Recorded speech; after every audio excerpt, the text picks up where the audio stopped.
Right now on stream, we're going to have Hive versus Fire and Ice, and Fire and Ice have looked impressive over the last few weeks. Hive, they've kind of stumbled. They started the Pro League, I believe it was 7-0, and then went 1-3 in the last that's 2 weeks. That is not a good look for them.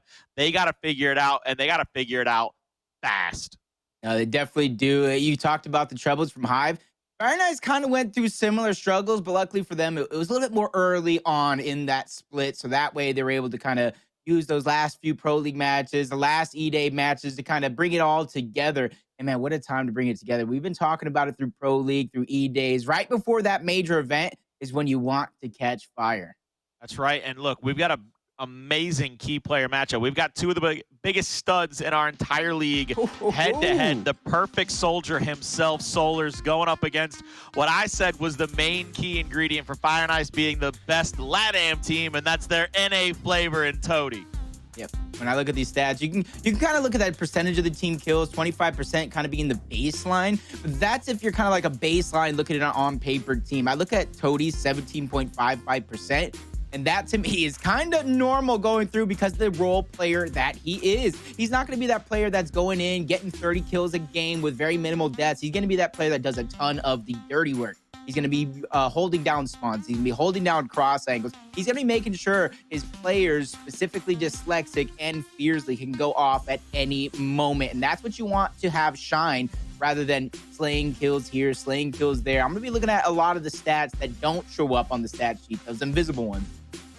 Hey, look, sometimes you got to read between the lines. Sometimes you got to look around the corner to try to find the sunlight and the silver lining on the cloud. And PR, you do that better than anybody. You find the little intricacies in the game that really tell the difference and tell the whole story. Because sometimes we might not see, the forest for the trees. And thankfully, we got you here to help us cover that base. But I'm going to go ahead and say it. I think the biggest asset Hive has, and you saw it in how impressive his stats are, it's that perfect soldier in Solurs. Solurs, no matter where they put him, no matter what role he finds himself in, he does it to basically S tier. It's like, all right, how is that guy not considered the best player on the planet? Well, one of the reasons he might not be is he might be having to try to do too much. He might be trying to spread himself a little too thin like peanut butter, and that jelly sandwich just needs a little bit extra of that protein on there. But hey, we're going to have to find out exactly where Solurs might be trying to spread himself around because we got to pick bands for you, ladies and gentlemen. We're going to find out right now that I think Fire and Ice has done a fantastic job of setting this up for themselves. You say that, but I think Fire and Ice banning away Harbor kind of helps out Hive just a little bit because you mentioned that man Solurs. He's not going to be that player that takes a ton of shine, that gets a lot of the credit that goes wrong or that goes right with the teams, but he is such a great anchor for that squad. He comes up time and time again clutch, and he makes the plays that he's needed to play, and that allows the rest of the team, specifically TJ, specifically Noey, to play a little bit more loose so they don't have to have all that pressure on him to make that big play because they know they have those players that they can rely on. So when I'm looking at maps like Vasgar, Training Grounds, District, Vascar has a lot of close quarters combat, but it is heavily rotation based. Training Grounds has that big wide open to where you can lance around a lot, but it usually goes into those close quarter combat fights towards the U. When I'm looking at this map, this is really screaming aggression to me. And if Fire and Ice can come out on top in these early rounds, they can really set the tone. And my only counterpoint to that, in my opinion, and I think one of the things that I think Fire and Ice is going to be able to find themselves in a good position to do is Vascar and Training Grounds both lend themselves to a sniper power weapon placement at the tank for Vascar and at that U fight, maybe even under the overlook. But we've seen in the recent weeks that when Fire and Ice get the chance to get a sniper and they get into the hands of a guy like Xploidz, I mean, you might as well start knocking on the door of the dressing room because she needs to come on out the front center stage and start singing. It might as well wrap that bad boy up. They have done a fantastic job in the past few weeks of winning those rounds, especially for Xploidz and winning those early initials. So let's just roll this on into our predictions because I know where I'm going. I know where I've been leaning. I loved the way that they started 7-0. I hated what I saw when they went 1-3 because 7-0, I mean, it's all GGs in the chat. It's all big head and big plays. You go 1-3, it's, I don't know if it's me, man. I don't know if it's for me anymore. It's time to focus up, put up, or shut up. But you know what's going to happen. A good left hook to the jaw really makes you shut up. Fire and Ice, they got one of the best 1-2 punch combos in the league. I'm picking them to beat Hive. I think that's very well said there. You broke it down to a T. And I look at that player on the side of Hive, Solurs. He's Team Cali. I'm from California. I usually root for Team Cali all the way. I played at a couple locals with him. I talk about how much of an impact player he is throughout the course of the season. But I also been talking about one thing. There's a man that's not even playing right now, and I can't bet against him. He'll come down here and beat me up. You don't bet against that guy. No way, no how. And I get my wins for my predictions through the season betting with him, and I got my losses betting against him. And he has one fired up squad ready to go. Fire Nice, I do believe, is going to take this series. I don't think it's going to be easy, though, Colin. I think today we're going to be blessed with some great matchups. I know that earlier one that started us off, but I think this one is really going to be a test for both of these rosters. Well, while we wait for the chat to be placed up there, PR, I got one little reminder for you. When they were both trying to make their way into Pro League, you know who came out on top in these matchups? Fire Nice. You know who came out on top when they played in Pro League? Fire Nice. The chat, they're with us. 3 for 3. Fire Nice. I got bad news. It's probably a bad thing knowing my luck and picking LATAM teams. You know how it is. If I pick with y'all, we all done. We all doomed for. We are loading into map number 1, though. It is going to be Vasgar. It's the horse track, ladies and gentlemen. I don't care how slow the initial play is. Once that first gunfight breaks out, it turns into one hell of a matchup, and everybody decides to make their move. It is going to be a fantastic one. Look, I got to keep my eyes locked in, though, on Fire Nice. Dyslexic, Xploidz, they have been human highlight reels in the past couple of weeks. I'm going to see if they can continue that trend. And already, PR, you see it mounted up 2-2. Nobody's trying to overpower one side or the other. Xploidz has the nice 90 degree there on TJ. TJ, though, 90 degree with that Nasher has some beautiful damage to put out. Flashbang will answer back, and it looks like Hive is going to come away with that first neutral hill split. Beautiful job. Toti and Xploidz mounted up top. They're going to have the elevation advantage, but I don't know if they're going to be able to do much about it. They're going to have to push back against the angle. They might even have to force their teammates to try to make a move. You see Xploidz maybe even trying to sneak through the middle of the map, and already Solurs mounted up to call him out. This is a beautiful initial for the side of Hive. And I like the way on that initial, when you saw TJ push up, he got the down to go through, and almost like he knows this is a mid-split playoffs over $60,000 on line. He doesn't get over-aggressive trying to clean up those kills. They get landed in positioning, and now they have a lead. Big kills coming through from INZEM on the other side of the map, and that's going to open it up for Hive as well. But take note, they're not getting over-aggressive like they normally do. They're not putting everything on the line just for a quick couple eliminations, but Dyslexic might as well do just that, able to get one. Trying to wait for his reinforcements to come up, but man, that was a predictable up A coming out from Xploidz, and Noey read that one from a mile away. This is the Hive that we saw go 7-0, where they set up, they rolled back, they played defense, forced their opponents to make moves, and they allowed their opponents to make the mistakes rather than using their over-aggression to try to win games. Toti's already going to have one shot onto him. TJ bounces off the cover, makes a good little wiggle waggle, takes back up, gets the back A to get the chunk, and now Xploidz, as he walks into the fight, that's the thing that makes Hive the scariest thing it possibly be. INZEM had a Lancer out rather than an Asher. Beautiful job winning those 2v2s, one after the next. They start off hot and ready to go 1-0 up, and I'm telling you, Blaze is somewhere in the green room smiling, and he might be all by himself, though, because, I mean, you know, there's no actual green room. Hey, he's watching those matches, taking his notes, and this is kind of like what happens at major events. So even though we're online, I don't think anything different is going to change up too much. I'd like to see how these teams develop throughout the course of the tournament. You can kind of really see those little intricacies within each and every individual game. I know we're used to this fast-paced aggression, in your face, shotguns out, but when it slows down, that's what I really love to see. Because you see the moves being made, you can almost see the IGL in action, putting his troops where he needs them to be. And when we go into this round, you already see Fire Nice switching up. They don't want that 2-2 split anymore. They want to overtake one of these positions, and it does look like it's going to be the neutral. TJ's going to back on up. He has his flash out. He's going to double flash there. The down needs to come through when they finally get it as he gets to the top of the stairs. Solurs, though, will have the great, easy angle to get the revive, and they're going to back up. It's now a 2-2 once again. And Hive, they're going to continue to roll back. They're going to try to find these wins. Oh, my goodness gracious. God almighty. TJ is a force, gets that 2 kill, and gets the hill secured in their favor. Fearzly, he's going to pick up his teammate, get the kill there on the INZEM, and they're going to push over towards C, it looks like, with 3 players, maybe even 4. Player number 6 needs to be careful not to get flanked out here by TJ, as already the respawns are out. They need to be able to get into position. Here comes the flash. They're going to push up. Solurs is a little stunned, but Dyslexic, he's holding a pretty tight corner. If he goes anywhere else, he's going to be able to get Lancered on. You see Hive, 3 members stacked up. Look at the way this is set up. The Coalition would be proud of this. I don't know which Prime Minister you want to call back to, whether it be First Minister Anya Stroud, Second Minister Jin. You saw Prescott way back in the day being a chairman.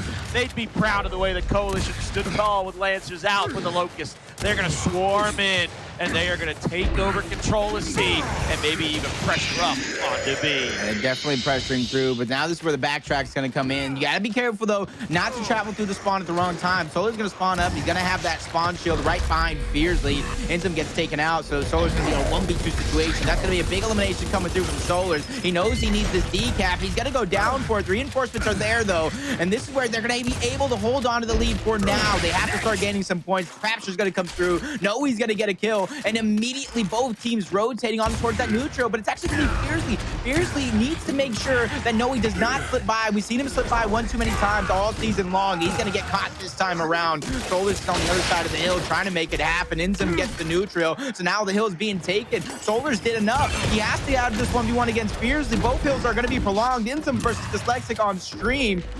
This is where I would think it would slow down just a little bit, Colin, but INZEM's going to take that exchange. Solurs loses the other side of the map, but Fire and Ice needs to go. I'm not trying to say that it looks like nerves, but right there, PR, we saw one player.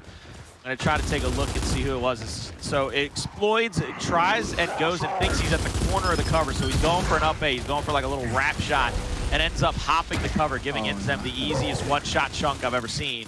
And then you saw that next player roll up. I believe it was Toti. He comes up, or it might have been Dyslexic. It was Dyslexic he called up the 1v1.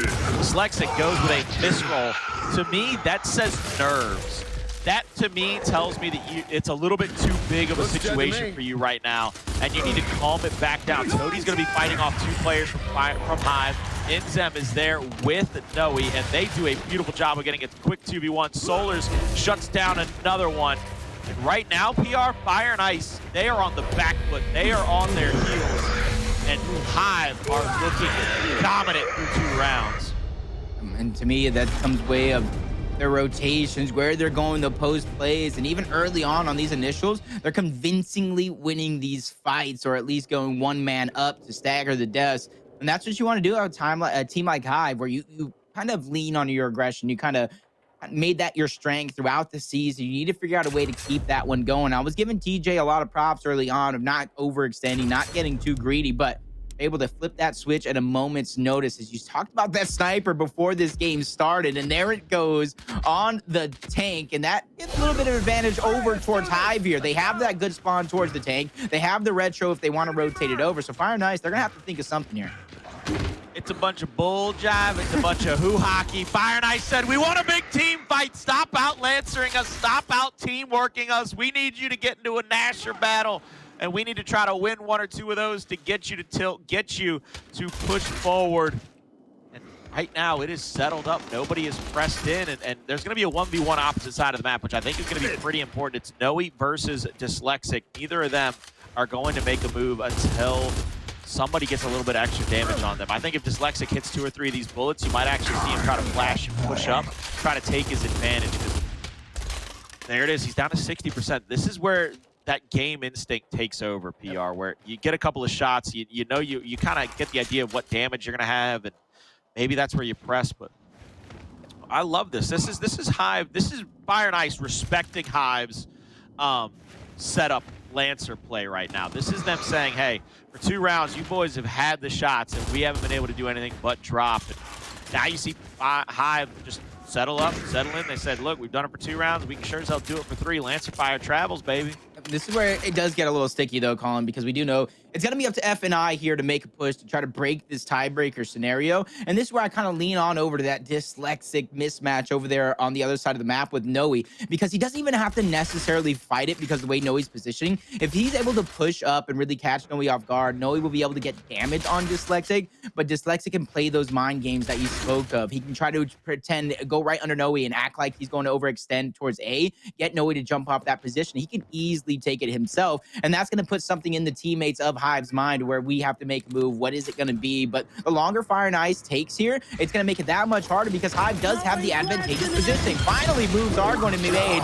Flashes out from Toti. Damage being traded off back and forth. TJ, though, he's going to get the first kill, and Toti goes down for a moment. There goes the elimination finally being picked up right now. Fearzly's going to fall as well. So 3 players from Fire and Ice dead. And that's why I kind of highlighted this fight, but maybe I shouldn't have, as Noey makes quick work of Dyslexic. 4 players dead from Fire and Ice. Triple cap domination. Going to be coming through for a moment, but once again, Noey not getting over aggressive, biting off more than he can chew. Unfortunately, that numbers is too much from Fire and Ice. Now, we talked about the pressure being on. It is on more than ever. Take that. Solurs is a hell of a power weapon player. Don't get it twisted. All right, I don't need to say anything else. I think you got the idea. 2 body shots. His job right there, he's not even going for the headshots. He's trying to make their retake, their push, just impossible. You get hit with that body shot, that's 60-70% right there, and then it's a one-shot from Narnia to get you down. They give up a kill to Xploidz, who, good for him, he gets that first shot on. He goes to the stun and the fly at Noey, but he's not going to be able to get anything.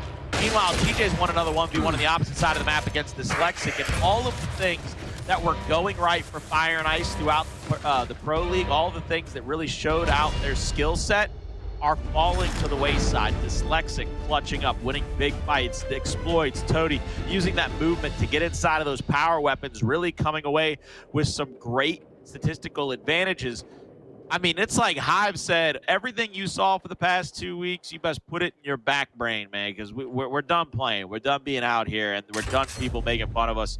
I mean, I joke around, and I make fun of the fact that they got some quick Twitter fingers after a loss, but my God, if this is how they're going to respond, go ahead and tell me that you're practicing for the next Scrabble tournament. I don't give a dang. What really scares me right now throughout all that is I feel like I've seen this from Fire and Ice before. I'm getting hit with deja vu all over the place. We've seen them dominate in E-Days, take first or second within that Latin American Pro League when it was split. But when you come out to this major, you fall short. You almost get humped by 5 members of PK if that clip is still floating around. And it's almost like the same exact thing is happening. As good as Fire and Ice was E-Days regular season, they're just getting outmatched across the board. There's almost very few instances where you can almost ride that to the next round, gain that momentum. Triple cap domination sounding off again. Solurs gets taken out by Fearzly, but TJ immediately trades that one through. And look at Noey, he's been a huge distraction on the other side. So Fire and Ice are not able to work as a team. There goes the Shining Gray. Toti's gonna be able to get 2 quick kills and a down. So hopefully Fire and Ice can use this stoppage of push from the side of Hive to gain something offensively, because right now they're not even given chances to gain that momentum. And Solurs, I like his positioning. What he's going to do is try to mount up and put damage onto anybody from Fire and Ice. He doesn't realize that the second player is already there. Now Toti, I believe, has been joined by at least Xploidz, but he goes down. And TJ with the up A gets the one-hitter quitter. My goodness, he's standing over him like his name was Sonny Liston. He's got him on his back in a standing 8 count. Fire and Ice, they need to find something. They got to find it quick, boy. If this turns into more of a game of Where's Waldo, they're going to take too long. Their candy's going to be all gone. But yeah, that's what happens. And he made them look like Dorothy and Toto. There's no place like home. He sends your ass right back there. And that's the tone that they are really setting in this matchup. Look at Cole once again. They're about to have a 40-plus point lead. They have full control of this game. 3 members of Fire and Ice, they're trying to get some sort of retake push to come through, but Xploidz completely gets dismantled. Nobody from his team following up to try to bait and switch, to try to relieve some of that damage. Fire and Ice, man, looking more like water and ice. Fire and Ice looking more like kindling in a slow dribble at this point. I mean, just drool and pool. This is going to be bad if this continues on in this fashion. They're down by about 70. TJ, don't do it to him. I thought he was about to get that second shot on. It would have been a highlight reel play, but they get the down. They're going to be able to break A. They've got to get a decap on C as it's a 70-point differential. Fearzly's already getting pressured to 2v1. I love the fact that Fire and Ice are taking every one of their statistical advantages. They're not going and trying to play D at home with a bunch of players. They said, oh, there's only one of them over at B. Let's take 2 players over there and try to force him out. Let's try to get pressure onto him. C still decapped. There's another down. They might be able to clean this round up if they can get one more down, maybe even one more kill onto Noey to be able to get this decap to get back into him. They got to do it quickly. Domination ticking through. Down to 3 seconds. It's going to be up to Solurs. He's going to get a touch. Goes to the up A. Gets the break on Dyslexic. Now it's a 1v1 over the C-Hill. D-Hill is broken yet again. Solurs too good. Solurs too fine. Solurs, hot as his namesake. My man is a planetary potassium of ability. This is beautiful on display early on a Saturday. I know I picked Fire and Ice in this matchup, but that Team Cali has me smiling ear to ear. Solurs 5-5 right now, but those 5 eliminations are some of the biggest eliminations in the game right now. 4-0, a commanding lead. Hive over Fire and Ice, but I will say one thing that you pointed out there. No matter what is going on in this series, 4-0, Fire and Ice is still trying to take all their advantages. They're not letting up off the gas. When they have the moment to take it, they will take it. But I want to see a big opportunity, a big drop shot towards Helicopter. You need to force that big team fight, and you need to start winning even those individual fights. I'd hate to say this all comes down to hitting the correct shots from Fire and Ice, but honestly, they're making the right moves, they're making the right rotations, but they're just not winning these exchanges. One of the things I think they got to go ahead and attempt to do, I think is the word I'm looking for, is, and you've talked about this before in the past with me, is every now and again you get those percentage chance, those percentage fights where I know you and I have been like, well, if you take a 1v1, that's basically a coin flip. I think you have to start testing fate. You got to try a 50-50 here or there to try to get a win, because those also swing the momentum sometimes. Those also give you that advantage that you need. So maybe we see a flash come out and somebody push up, but I think it's going to be settled in. I don't think anybody's going to have a real ability to push out, because there is going to be a shock, I believe, in the hands of... Okay. Yeah, there it is. Oh, goodness. Oh, goodness. At least Xploidz got out alive for that moment, and the INZEM was not wasted.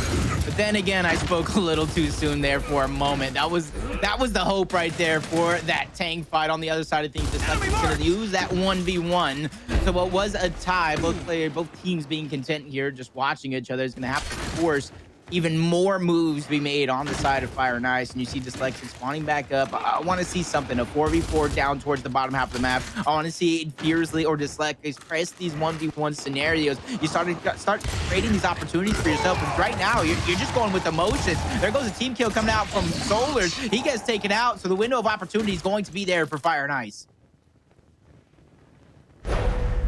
Maybe. Break of the home hill there at F. Give them a little bit of an advantage. Noey's going to have that Molotov. Doesn't land either of those shots. That's a very bad sign, I would say, for this round at least. Because not landing those shots forces Noey to back up, and then he ends up getting 2v1. Now they're pressuring the E-Hill. 3 players here of Hive at their home, and I think Fire and Ice might back off and try to give it up to him. They're going to have Dyslexic try to Lancer across, but you see them pressuring up. INZEM, along with Solurs, are trying to get damage onto Xploidz. The Xploidz sniper in hand, and this is what I talked about earlier, where he's so very deadly with it. 3 more rounds. Misses a body shot, though, just barely behind Solurs on that shot. Not going to be able to connect with that one. It hits the body shot onto TJ. Good little second shot with it down. They're going to bounce up. I don't believe you can leave him down, though. You got to go ahead and finish him off. I believe somebody's... Yeah, it was Noey waiting in the wings. He gets the kill. And Noey, I think, was actually trying to fade out that first kill. I mean, sometimes... It was 3rd down and out for Xploidz, so that might have been it. Thank God I'm not the coach right now. I'd be popping a gas, but I'd be screaming at him right now with everything that I got. How do you let that one slip through? First, the wasted INZEM by Fearzly. Then the lackluster push to go through that didn't even work out for them. Great defensive stop by Hive, and they find themselves with another 2v1 scenario. Toti's doing a good job of landing the necessary shots. Lots of damage being fired out. Goes for the elimination. Actually gets a help from Dyslexic. There goes 2. Score over 200 for Fire and Ice. Looking to put the final nail in the coffin for this round. And honestly, if I'm Hive, I'm not putting too much thought into this VOD. I'm not sweating it just yet. You still have a 4-1 lead if this round does come through. So I'm not worried. You got to play pretty perfectly for the next 5 rounds for Fire and Ice, and they haven't been able to play perfectly until now, and that's the kind of thing, like you were talking, you wouldn't be too worried about it. It's down to 1 second. That's going to be 4-1. Hive dropped their first round in map number 1 off of a pretty Herculean effort by Fire and Ice, and it all kind of rotates back over to that initial win where they just pushed in. They were just basically trying to get the sniper in the hands of Xploidz. They were trying to get the power weapon to give them the ability to rotate around the map. It's a pretty good initial, pretty good fight for both of them. They get that first round, and now they're hovering over the arrivals. I think you got to build up toward that shock. You got to try to get that secondary utility on the map because, I mean, that's basically what we're going to have it boiled down to at this point is utility grenades and a sniper rifle, unless Hive decide to get nutty with it. Yeah, and honestly, I don't think Hive has any real reason here in this matchup to force another big weapon on the map. They're either holding on to this position over towards tank, not letting the sniper escape, or they're honestly being the aggressive team and coming out with the sniper themselves. I need to see something outside of Fire and Ice to gain some momentum. Big shock in play as a world star play. A trick strat right now coming out from Fearzly. Big flank attempt. Xploidz trying to get the sniper. Fearzly gets caught out by Solurs. See, was that the play though? Was Fearzly's flank the option, the opportunity for Xploidz to get out with a sniper? Hopefully he's able to put it to use so Fearzly doesn't die in vain there. Still getting Lancer, and I love the way that that Hive has not let him escape without being called out.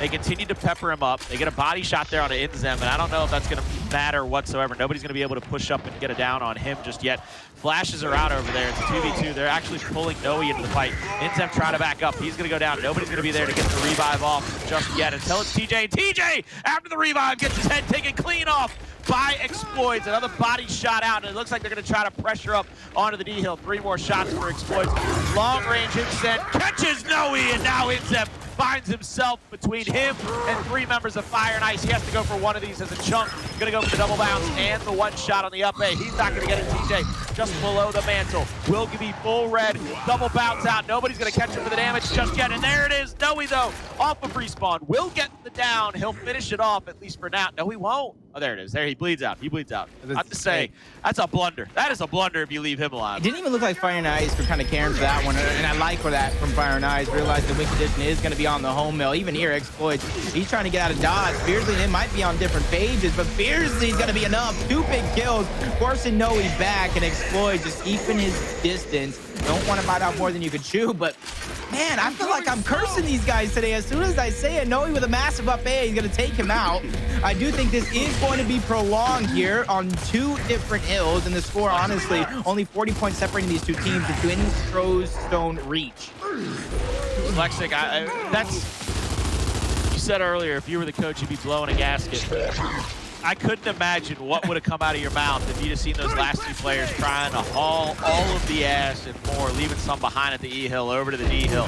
When you know that they're coming off of respawn, when you're being able to count those respawn timers, you see them trying to fly halfway across the map. That's what caused this retake right here. That is what's given Hive life in this round, is the fact that they pushed up, they tried to get all the way across the map. Lexic has to basically bounce around. He doesn't get body shotted there by INZEM. INZEM actually gets shot over the cover. That's the sniper rifle. Somebody needs to try to get a body onto him. Dyslexic's gonna go for this decap. Shock is out into the hill, which won't allow them to get the decap either. So Dyslexic now, it might be in vain if he dies here. He's gonna try to get some help with a 90-degree. 2 players here for this Fire and Ice. 2 players here for Hive. Solurs is flashed. Noey is not, but the back A's from Dyslexic, too strong and too good. There it is, the home-to-home stretch for Fire and Ice, and they have pressure on the E-hill. This should wrap this thing up with a bow, making a 4-2. PR, I know you're going to disagree with me, and I know Hive's not going to do it, but my God, this is where, before they have gotten the chance to get that second utility on the map, I'm using my block right here if I'm Hive. Take their shock away, take their incendiary away. Say you're gonna have to play me with just a retro, and I'm gonna have shock and retro. I'm gonna have a way to block you out of where you want to retake, because you're gonna have the high ground anyway. I'm gonna block you out of the lane you want, and you're gonna have to somehow angle me out with your secondary rifle. And I know they're not gonna do it, but I feel like that should be the play here. You're on map point. I agree with you 100%, because once that one does flip over, if Fire and Ice want to upgrade any of those, particularly the retro, they're going to get it on their good side of the tank. But with 2 utilities, Hive really wants to take over this tank fight down towards the low side, but they have to be careful here. They're only sending what look like 2 members off the start, but he's actually going to rotate that 3rd member over with retro, with incense. Fire and Ice have to be perfect, and perfect indeed. Fearzly learning from the last round, wasting that first instant. He's going to land himself an elimination. Now I wonder, though, did he die with that sniper out? I'm not sure, but right now Solurs is the only player for Hive up and able to defend himself, except for TJ coming off of respawn, and Solurs plays that perfectly. That's just too good. Snipe is on the ground. I'm not sure if anybody's gonna be able to. It's right there at the stairwell. They get the revive off. Xploidz gets the revive. Solurs is still alive, by the way. Somebody, like, what? Get some help. Get some help for that man. 1-800, I don't care who you gotta call. Get some help. I was watching that sniper just thinking that was that moment. But honestly, does Fire and Ice even know that sniper is there? Can they even worry about in that situation? Because a lot was going on, just like here. 3v3 opportunity. Fire and Ice going to be the aggressors. They have a 4-2 lead to continue to come back from, but slowly building momentum on their side. Four-man push coming through from Hive. Back A from TJ is going to land the first elimination, open up that window for more. If they continue to spread their numbers out, they can do this, but they allow them to get close quarters. Xploidz, Toti, get a come here, eat. Xploidz gets 2. That's going to be a shutdown. If he can get this one on INZEM, that's going to be a huge stop for Fire and Ice, but INZEM not only going to get that elimination, he's going to stagger the death as long as possible. Yes, I like what I'm seeing to come through, and this is where they only have to watch out here from Hive. Yes, I like what they're doing, attacking the neutral, but that sniper will be up probably about like 50 seconds, so they have to be careful. They have to be ready to attack it when it does come. Dyslexic actually stepped out of E and didn't get the capture finish because of that step out. He actually stepped out and then tried to do-si-do back in, and Hive are just letting Fire and Ice throw lives at him here at E. Solurs is going to try to fakey bounce into a couple of different covers, trying to get Fearzly to come out so they can get the easy shot on him. Do they see him? They know. There's no way they don't have know to. Solurs, please. Okay. Ooh, maybe he did catch him off guard, though, but Solurs going for the one-shot chunk. Lots of damage being put off. Fearzly, you got to chase this if you're Fearzly. I was about to say, you have to get that elimination. Too much damage to put on too early. Next guy is going to be spotted out. TJ has to be your next elimination. And stagger is death, but they're going to actually try to clean that one up quick. On the other side of the map, Hive is feeling that pressure all the way through. Noey's going to go down, pistoled out. INZEM's able to get one. A nice back roll is going to allow him not only to stay alive, but get his health back. Oh my God, he got a house thrown at him by Dyslexic. 2 quick shots, going to get that elimination. 220 and counting for Fire and Ice. This is looking like their 3rd consecutive round. My God, you talk about him getting a house thrown at him. I'm sitting on my front porch at that point, just drinking sweet tea, watching the dang sun go down. I'm saying I ain't playing no more. You can't hit me with a house like that, man. I thought I was safe. Hit me with a house around the corner. Can't do it. Can't be here for this. It's craziness. Absolute craziness. I don't want to jinx him, so I don't want to break it down, but I want to go and ask you. When, if you're Hive, you throw up that red flag, do you throw out that lock? Because honestly, if it were up to us, that lock would have been out 3 rounds ago. I'd have locked as soon as they tried to. As soon as they built just a bolt talk, I'd have been like, "You got a bolt talk. I've got a retro and a utility. Congratulations. You got to figure out how to beat me now. Like you have to work around both of my weapon placements."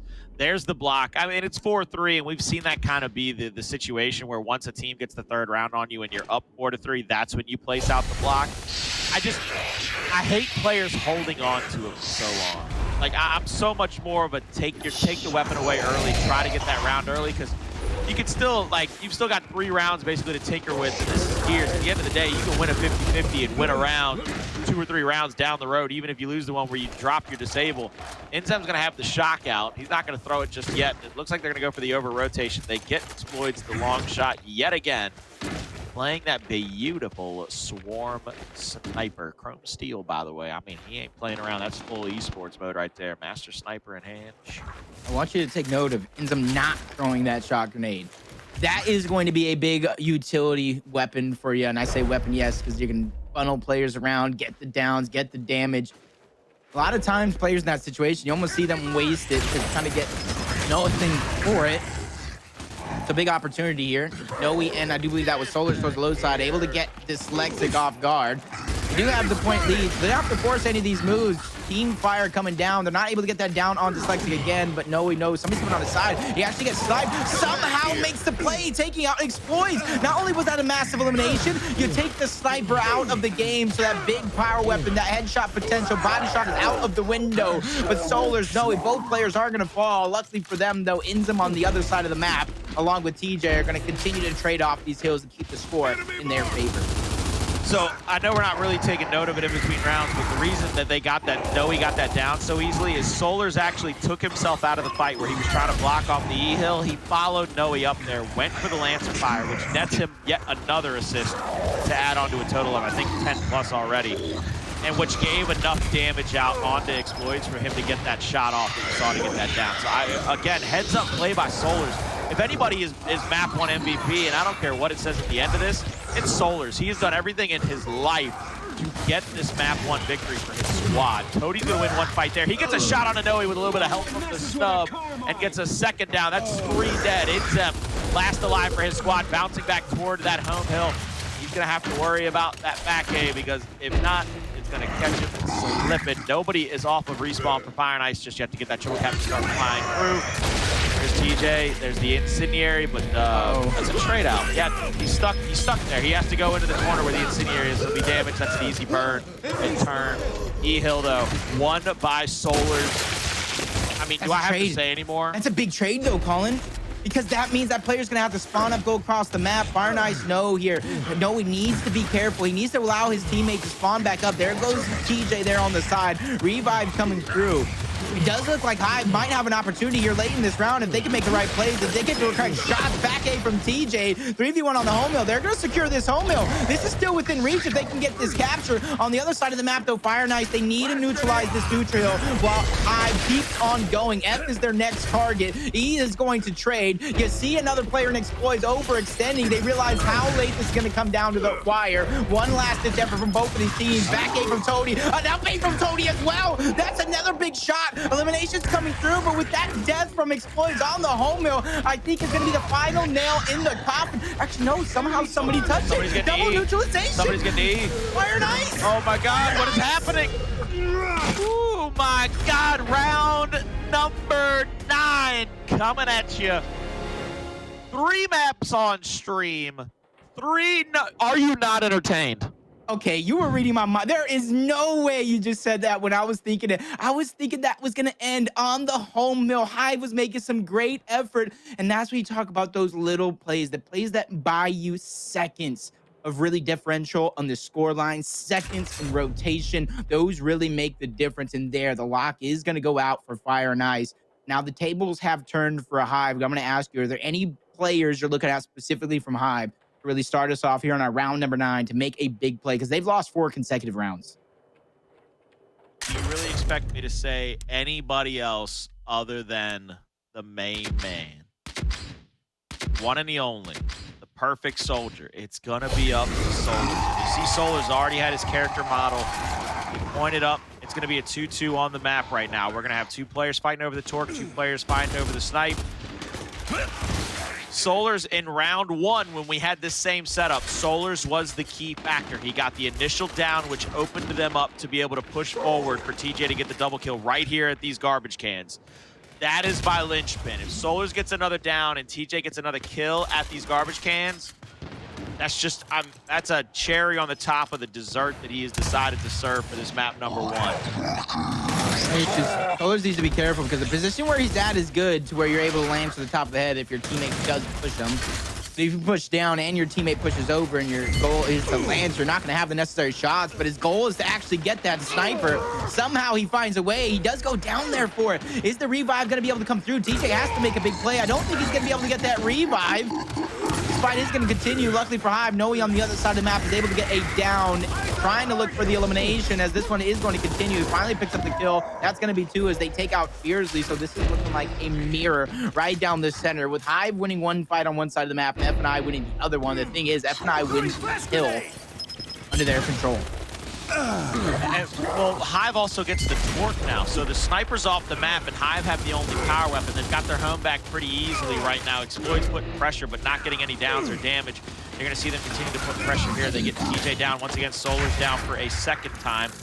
But there's old Noey across the map, looking with the Torque, trying to find somebody, trying to get that pinpoint accuracy. No splash damage yet again. Solurs down for a second time.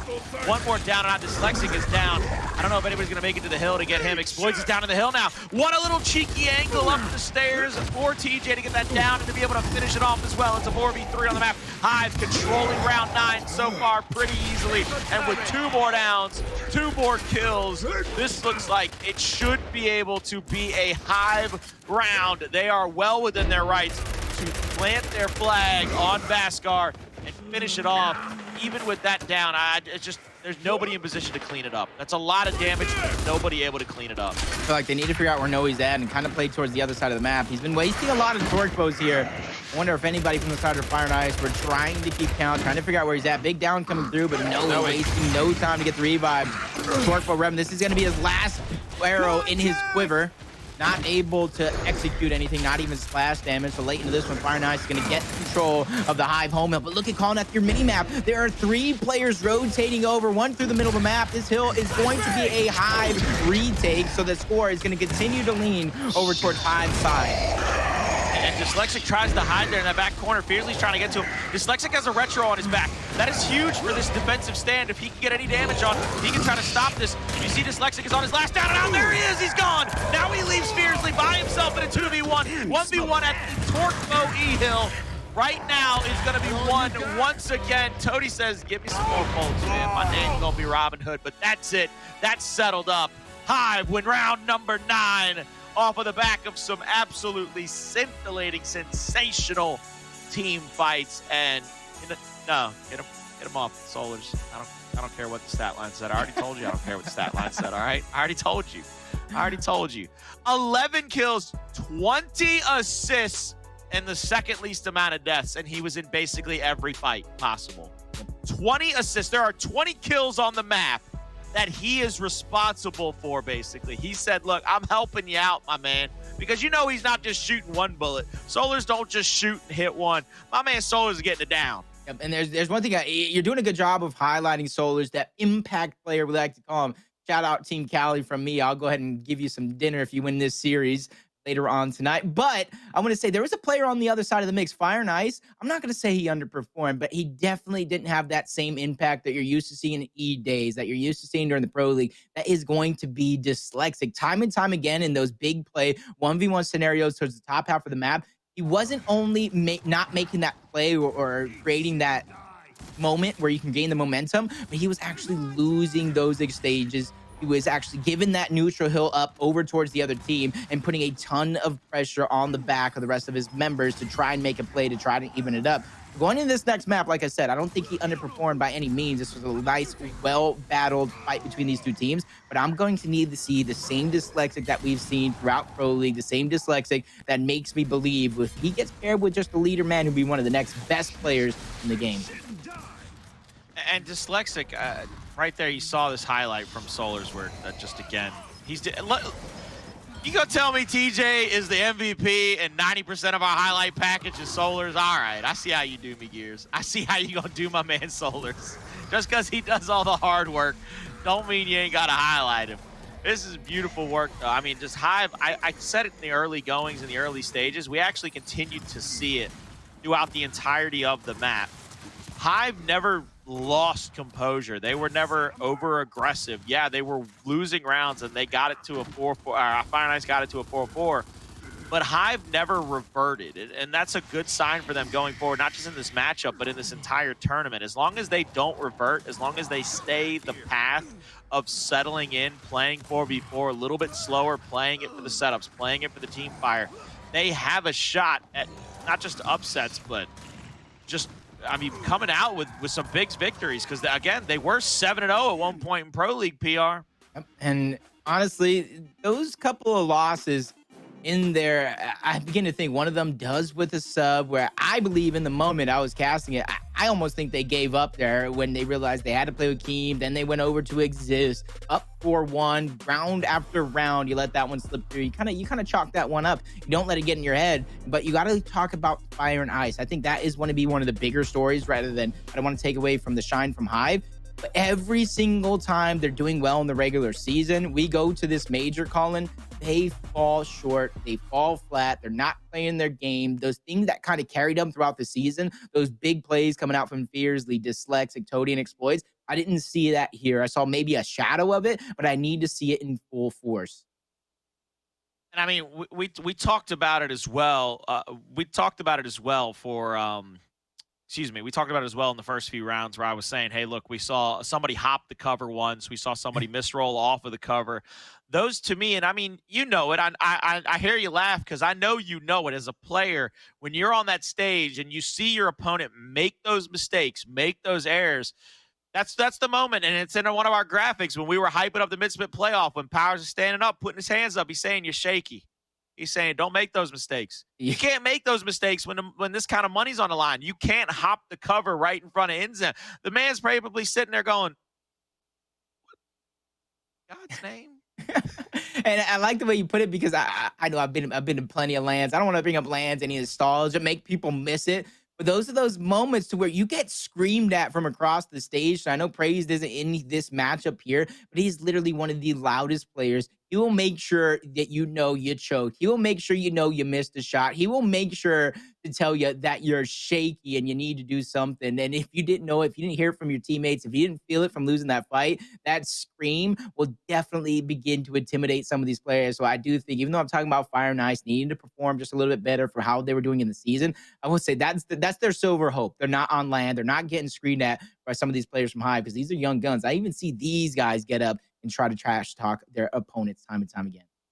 And but that's also what scares me is because we're not on land. There's not a chance for your teammates to pick you back up. You're probably sitting there by yourself, and something has probably been said. You know, even if it was meant in the heat of battle and it wasn't meant to be taken seriously, there is a chance for somebody to let something slip, and now you're just looking down at your controller. Your head's in your hands. You're like, yeah, you're right. I shouldn't have made that mistake. I shouldn't have done this. I shouldn't have done that. I should have done this better, so on and so forth. But I mean, we could talk about it into the rest of existence and history. As we talked about earlier, and as I talked about earlier, I thought Vascar and Training Ground set up kind of good for Fire and Ice because of the sniper placement, because of the big team fight capability. And it's won in round 9 by Hive, so it goes to the wire, it goes the distance. Hive come away with it. Now we go to the side of Fire and Ice on Training Grounds. Do you expect us to see that same sniper placement probably early at that U if they lose the first couple of rounds? I'm not sure if we're going to see it too early because I do know teams like to put that bull talk down. They like to put the retro and then maybe the shock before they make that big play. But if these rounds are 20-second rounds, 30-second rounds, 40-second rounds, yes, I do think we're going to see that sniper possibility go down towards the U. Heck, even bigger of M-Bar, Torque Bow, Drop Shot to go down between one of these two teams. But I do think I'm going to be looking at one of these players. I mentioned a lot about Dyslexic, but Fearzly, he likes to play a lot of those 1v1 scenarios. You know, if this was E United on Exhibit, he'd be pressing up top against Kenny Bounce. I need to see that same type of play come out against these players of Hive. You got to have that same confidence. I already talked about Dyslexic, not necessarily underperforming, but losing a ton of battles that he doesn't necessarily lose, which puts the pressure onto Fire and Ice to make the play. I'm going to be looking at Fearzly in this next map to really separate himself from his opponents, create those 1v1 scenarios, not only take them, but then rotate and make the correct plays afterwards, especially if they're looking to tie this one up. Because Hive, no matter either one of these fights, if this is a big fight towards you or a spread open fight, they're going to have the advantage, in my opinion. And as we get the players, set up in the lobby on the correct teams and everything, going, trying to get into this second map, what is the number one thing you think Fire and Ice can do better to try to win rounds earlier so they're not in a situation where they got to win 5 in a row? They need to be able to get that aggression started. Because, like I said, during this pro league season, there were big plays after big plays. As much shine as we put on Dyslexic, we talked about. There's any player on that squad that can make that play, that can really separate themselves from the rest of the players in the lobby. So I'm going to be looking at Fire and Ice to get aggressive in this one, to get in your face, to try to win some of these rounds in less than a minute. Even though if it doesn't come through, you don't have to throw your game trying to win it in less than a minute. But that's exactly the style of play I want to see come out from Fire and Ice, because we've seen it time and time again. When a team throughout the season is aggressive, they create their opportunities and they make their plays, they go into the mid-split playoff and they try to play a little bit slower. They try to play a little bit smarter. Things just completely crumble beneath them. It's not what they practice. It's not what we want to see. It's not the Fire and Ice that we've seen for the past few weeks. You got that right. So, and we're going to Training Grounds. I talked about the sniper a little bit. I talked about that, and I've talked about probably having that big team fight. Do you expect us really to see much change in strategy between these two teams? Do you expect to see kind of the House of Sovereign spawn favor that U because of the right hand advantage down there, and then the opposite side over there, the DVD Poe favoring that Overlook side because of the right hand advantage up top? So they might have the Heaven to worry about, but they do have the Overlook to Lancer down. Yeah, I do believe that is kind of like the standard gameplay, almost no matter what teams we're looking at. But to go ahead and elaborate on that a little bit more, I do think the possibility of that not happening is just as big as standard gameplay because I talked about Fire Knights needing to get aggressive, needing to make those big plays. What a better way to do it than to catch your opponent off guard and to go ahead and switch up your strategy a little bit. When they think you're going to go up top, you attack that backside of you. Wells plays flashes. Make sure you wolfpack at least 2 players back there to try to pick up those eliminations. You can easily try to steal 1 or 2 rounds away, or at least the initials away from Hive to set yourself up in these rounds. But if Fire Knights kind of continues to play standard gameplay, go 1 for 1 in these rounds, I think momentum will stay on Hive's side of things unless any big play happens coming out from Dyslexic, Xploidz, or any of these other players from Fire Knights.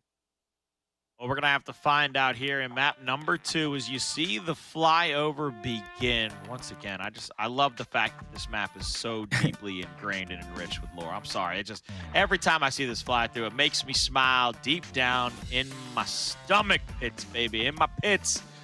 My stomach pits, not my armpits. You're sweating right now? I'm a little all bit. The pit. I mean, I'm always sweating. I'm a bad boy. To me, it's just when I'm casting this action right now. It gets high. It feels like I'm in the thick of it all, battling out with on the main stage or heck, even on the side station, wherever they may be. That's one of the biggest things I do miss is being on the battlefield on these lands, even as a caster, coach, a player. But Toti going in. Wow, what a reaction shot to take out INZEM. DJ is going to fall. So Fire Knights, to talk about that aggression call, and that's exactly what they're going to start out with. Xploidz is trying to pressure up here on a Solurs. Solurs is going to drop that flash out, trying to get shots onto Toti and Xploidz, but I mean, he's stuck in the back corner, not going to be able to do much of anything except just try to play a little bit longer until he dies and has to come off a respawn. And you see Fire Knights, they're going to be set up on this home-to-home spread. They're going to be trying to get this cake back here. Is Hive. There's the flashes out. Dyslexic is going to take that cover. The up A is going to come out. Not going to get enough of him to get the down. Xploidz now left by himself on these stairs, and 3 players from Hive. They swarm him. Beautiful job to get him off of the home hill and be able to push him back. But Fearzly is going to try to take over that B. Dyslexic is going to be the first line of defense here, but he's going to have Toti in his back pocket. Toti was full health. They were trying to go for a bait and switch, and it wasn't good enough. It wasn't in time to get any downs or damage. So I would love to see Toti continue to try to get out alive there, but they were swarming him all around the U, up top, not giving him an inch. Dyslexic again! I feel like you just talked about Dyslexic hopping over the cover, getting chunked. It happens yet again. Now the pressure's going to be on for Fire Knights. Luckily for Fearzly, one of those 1v1 players I talked about, pushing these 1v1s, intimidating these players that are in that scenario. That's going to be a big win for him. Now, him and the rest of his team, Fire Knights, going to have to backtrack. They need to retake their home hill back, and Dyslexic's going to be the first player in position. And I need them to get these eliminations on Hive. You can't let these players escape. Little misroll out from Hive. They got to take advantage of it. There's the meat shield. Toti from behind will get the shot on. Fearzly has rotated over from B and has gotten the overlook positioning. And now Fearzly's going to push down towards C. B still being capped up by the side of Hive. And you see Toti trying to mount up with that Lancer. He's going to push in now. He will have the backside of this cover, so he's going to be able to decap it. I believe they're trying to get a second player in the area to get some Lancer damage out if anybody goes for a hop and drop, and they've got the overlook. So this is kind of the setup that Fire Knights need going forward in this round. They have a chance to come away with it if they can just play some defense for about 15, 20 seconds, because that'll force Hive into those short lanes, just force them into the fights rather than allowing them to take whichever one they want. 2-2 spread on the map. See him pulling a third player, but that's going to be Xploidz trying to help get the stop here. Good Lancer damage out, but he's getting shot from behind. DJ tried to rotate all the way over to him. Shot punch will get the down. Fearzly has a 1v1 here now. Decap on A, trying to get Hive back into it. The meat shield down. Fearzly going for the up A. Melee shot punch again for TJ. B still capped up, but oh my God, it's close as the hairs on my chinny chin chin. Hive getting the domination to possibly tick through momentarily. This is going to come down to the wire, but it will go in favor of Hive. They went back-to-back rounds, starting for the round 9. And late into that one, when those players from FNI spawned up, I really was hoping, I thought they would go ahead and take that neutral, make it their home hill, because the rest of Hive might have to think they push in and continue to go forward. But instead, they give it that one up from Fearzly. The players spawn up, they try to attack the home hill. Meanwhile, Hive knows their win condition. They trade hill for hill, even if F&I was able to take back their home hill. You kind of saw it within the scoreline. It was kind of getting out of reach. And by the time that they scored one hill, it was just all over. You can't be in two places at once. So good job from Hive playing the good tug of war in towards the center of the map, towards that U. Even though there's no hill there, that's where a lot of the variables, a lot of the fights are going to be fought and won.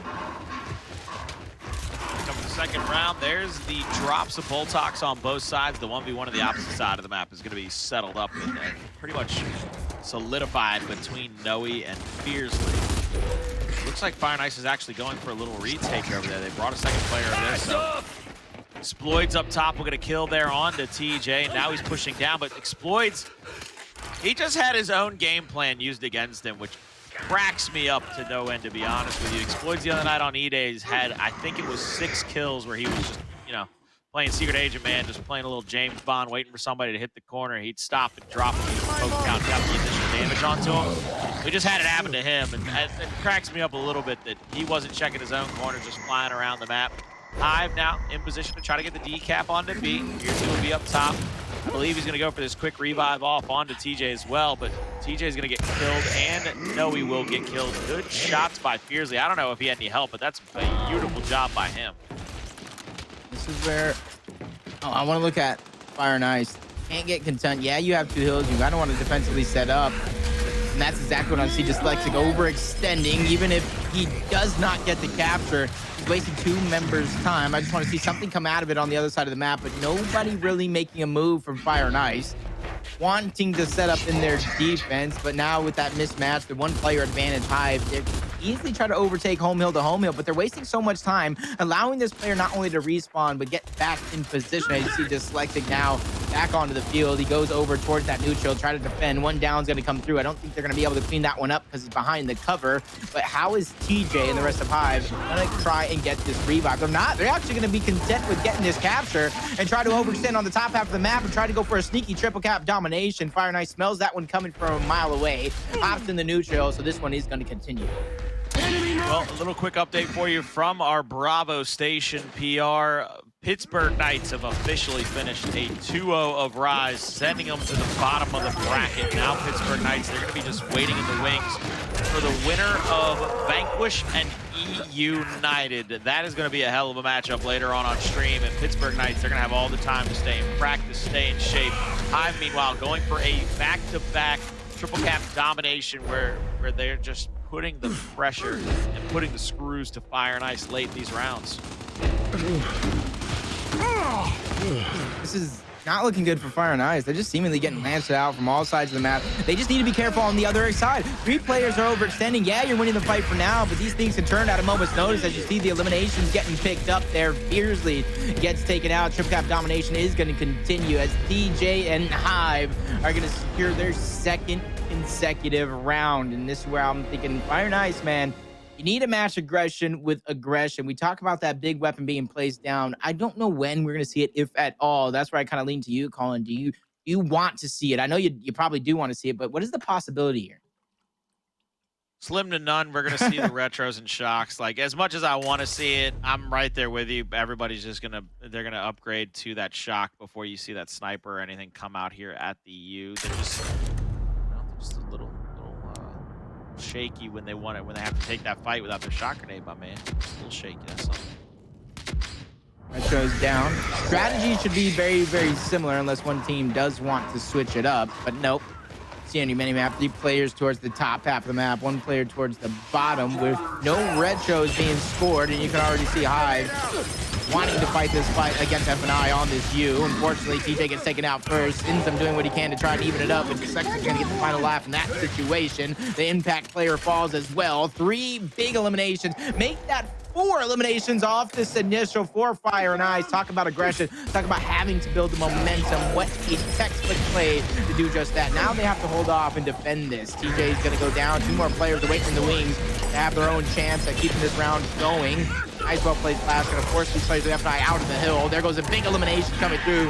Toti doing what he can to even it up. Reinforcements from Xploidz. 3 players there surrounding. Even though he got the touch, he will get eliminated all the same. Fire and Ice are going to be on the board here with their first round. It's a good first round for them to get back into this thing and to start their march on to a map 2 victory. That's what they needed, was the over-aggression in the beginning stages of the round to come through for them. As we talked about, I mean, round after round, that they have continuously been able to be stopped or put up right there in the middle. Excuse me, put up right there in the middle of the round and then allow Hive to keep having chances to come back off a respawn, keep trying to get back into fights and keep winning them. And that's what cost them in those first 2 rounds, because they were both come from behind victories, to be honest with you. They both were on the backs of Hive, forcing Fire and Ice to make mistakes and getting late round victories. 2-1, we go to the last round of the first half, ladies and gentlemen, and it's like 2 players from Hive are going to push straight into the overlook area. Xploidz, though, already across the map. Good shots there to get that kill. I like the knowing of the situation of when to leave these players down. We talk about it time and time again. That was a perfect spot. There's no way he's going to run to a hill. Xploidz, I wish you would have taken your time there in that situation. Force more players to you. Buy your team some more time. Just like some INZEM is going to get traded out. TJ backtracks to grab that shot grenade. Even though there's no hill over here, Colin, we both know this is a power position because of that overlook, because of being able to shoot down on the neutral and the ability to get information on every player that's kind of rotated and in position on the map. Fearzly will get Lancer down underneath that heaven position. Solurs will now take over that spot, and they're going to have the easy retake on the B hill, and Hive will be able to come back into the round quite easily, except that kill might open things up. I don't know if they're going to go for the double hop and drop. They're going to go for a shock onto Solurs. What a throw. Just almost getting him caught in that corner, but Solurs is now, he's hiding in the other corner, but he's going to get easily Lancered out from the bottom of the map. Just speaking in my head, there's a will, there's a way. He will find a way to stay alive. That's Solurs' motto at this point. Why he's my MVP of this matchup? Go ahead and say it. They have somebody else on the screen again. I'm throwing my monitor. I don't know what else I can do other than throw my monitor at that point. Just throw it and see if it changes there to go through, put some tape on it. Solurs, man. But that's exactly what we want to take this moment to kind of talk about right quick. There's so many things that don't go on the stat sheet that you don't get points for, that you don't get credit for in game, that really change the tides of games, that really change the tides of battles, that will make you from losing to winning at a moment's notice. But Fire and Ice are feeling that pressure because Hive are putting it on. The gas is there. They're pushing forward. They're trying to get the triple cap domination. One player's already down for Fire and Ice. They're going to get the revive, but they need to get into the hill to keep this one going. They're going to get the touch. But look at the time. 50 plus points. You see the win condition, less than 20 seconds remaining. You have to play perfect, and there's only one player on the map, so that is impossible as Fire and Ice loses yet another round and go down 3-1 to Hive. That crossfire from Hive in the late forces of that round, where nobody from Fire and Ice could do anything. They could not get anywhere. They couldn't even get to the hill by the time they were getting Lancer down. It was unfathomable. Also, to give everybody a little quick update from our side station as well, Vanquish and E United is going on over there. Vanquish won map number 1. They're down 3-2 to E United on map 2, which is district. So E United 2 rounds away from tying it up and trying to get a 1-1 map count to go into map number 3. But this is going to be tough sledding, as Vanquish seem to have a very good lead in this matchup, at least with that first map under their belt. Everyone, like you said, Hive definitely riding this one on a high. You see them try to test on that U a couple rounds ago. They're not going to make that same mistake again. You kind of know how this map does play out. One team has the advantage towards the top side. One team has the advantage towards the low side. But Fearzly, I talked about him before this one started, pressing those 1v1 scenarios. He's going to take it against Noey. He starts to create that mismatch scenario, and he can actually backtrack towards his side instead of getting that full flank off. That's going to make it to where Fearzly has to be able to push forward. There's a player on this side of the map. He's going to get another one on Solurs. He actually did overextend. I was looking at the wrong player towards the top side. So Fire and Ice winning almost all the exchanges, leaving players down, staggering the deaths, and continuing to push forward.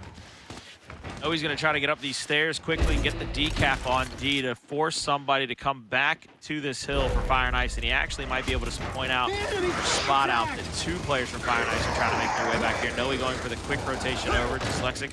They'll have the down on him and the down on to Noey. That's 2 downs on the map. This should be an easy retake for Fire and Ice. They're going to be able to pressure up this triple cap domination. TJ will throw the flash. 2 players in front of him. He's going to be full red. Back A out from Fearzly for the kill. And this, ladies and gentlemen, will be Fire and Ice's second round on the board. Good job in that one. They are 3 rounds away from tying it up, and Hive has looked so impressive in both of these maps. I'm just not sure if they still have it in them to get those last 3 round wins. So far, so good, though. As you can see, the Shocks and Boltox are out, and nobody's still placing down a power weapon. It looks like we're still going to be going for those utilities. Yep. And honestly, you got to kind of see why, even though we both want that big weapon down.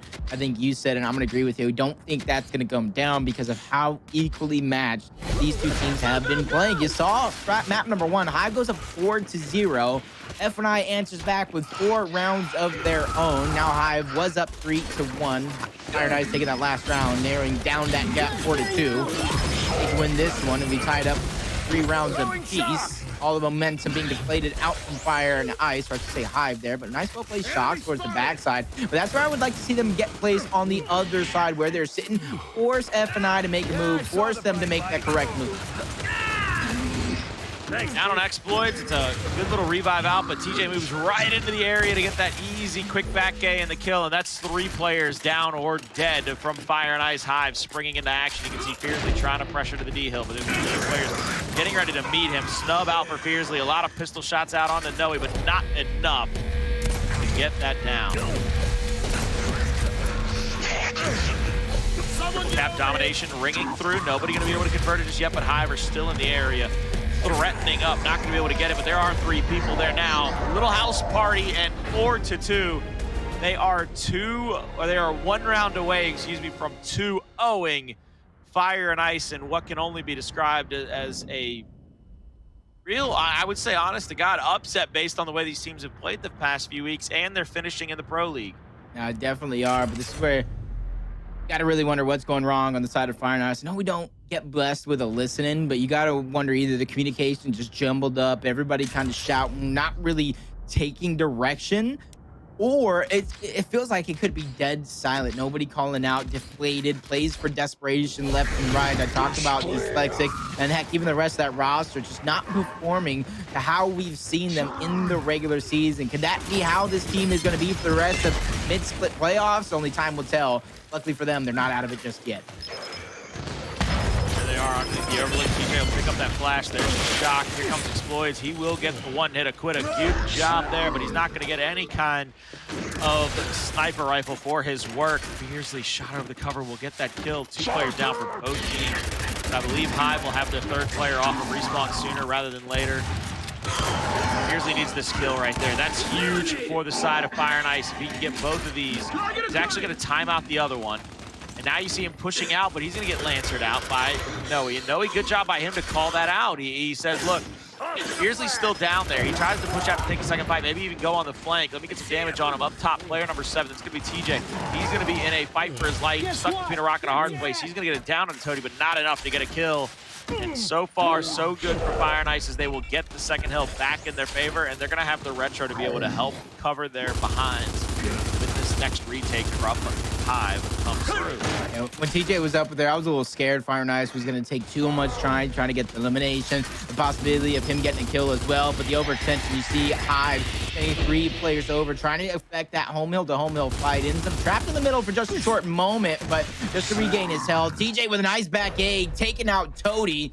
Now things are going to switch on over. Hive going to continue to hold on to this lead in their hands. On the other side of the map, though, the 1v1 player in Fearzly trying to extend, trying to stretch the numbers out. Solurs in a 1v2 situation, though. He gets taken out. So shines of greatness for Hive on the other side of the map is just matched by Fire and Ice on their own home hill. So each team trying to take the other team's home hill. TJ has to be careful here. He has to stay alive, buy his team some time, possibly get an elimination. He's not going to get any of those things. So Fire and Ice, late into this round, late into this map yet again, are building momentum. Dyslexic gonna bounce around, gonna get that second shot to land. He had some help over the top. Triple cap is stopped by Solurs, who will break the F-hill.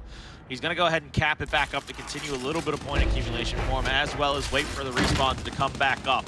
They're going to push out now. After they get all 4 players up, this is going to come down to basically 1 more push, I believe, for Hive. They're going to have to settle up their players and try to get this push to be successful. If it's not, we will probably see a 4-3 round count. Toti backside. That should shut down this initial part of it. It's 4-3 on the map. Fearzly has it down as well. Ladies and gentlemen, this should be all she wrote for this round. Beautiful job by Fire and Ice after the early blunder to give up that first death. They get 2 and then a 3rd in the middle of the map thanks to a retro by Fearzly and some fancy footwork to stay alive after the cross tried to come through and get him down. Fire and Ice find their 3rd round on the board, 2 rounds away from map number 3. And if I'm Hive, I'm not going to say I'm worried just yet still. They have a 4-3 lead. It was 4-2. These rounds are barely getting out of reach, almost in it to the very end. So those little switch-ups, those little changes, throwing a flash here instead of there, taking an up A this direction instead of that direction. We already seen the strategies going through. One round they want to contest, the other round they don't. With all these tricks up their sleeves on the side of Hive, you got to think F&I is going to go ahead and upgrade their INZEM for themselves. And now that U's being looked at from TJ and the rest of Hive, that big weapon we talked about early on, we thought it was going to be a sniper. It looks like it could be a torque bow going down towards the U, as Hive's good side as well. They want this fight, especially since they know that sniper's been going in the hands of F&I. Come on, you all know the Torque drill. snipe down. Shocks on that side of the map, Incendiaries opposite side. All the utilities in the world for both teams to be able to try to get this round under their belt. Boys will be underneath with that snipe flash out. I'm not sure if anybody's going to be able to come through and get him down and out to be able to try to get a kill on him. INZEM will have shots onto Toti. I think look over, TJ will have that torque, and I think TJ has to try to find a pick here at the top of the heaven onto Xploidz maybe even to try to get that kill. Take the snipe off the map. He's now moved to the overlook. This is going to settle in for just a moment. This is going to be a lot of posturing. So while we're posturing and nobody's pushing up just yet to try to get a retake, quick update from the side station. E United, they win map number 2. It's 5-3, and now we're going to go see a map 3 on the Bravo side of things. But here, we're still deep into map 2. It's 4-3 in favor of Hive, and the Fire and Ice retake looks like it's about to start. And I know you were talking about the bottom half of that bracket looking thick between nostalgia, between top teams, but that top half of the bracket, man, that's all out war for those players. I think we've been sleeping on Noble too much. We've seen Vanquish become a new champion last major event.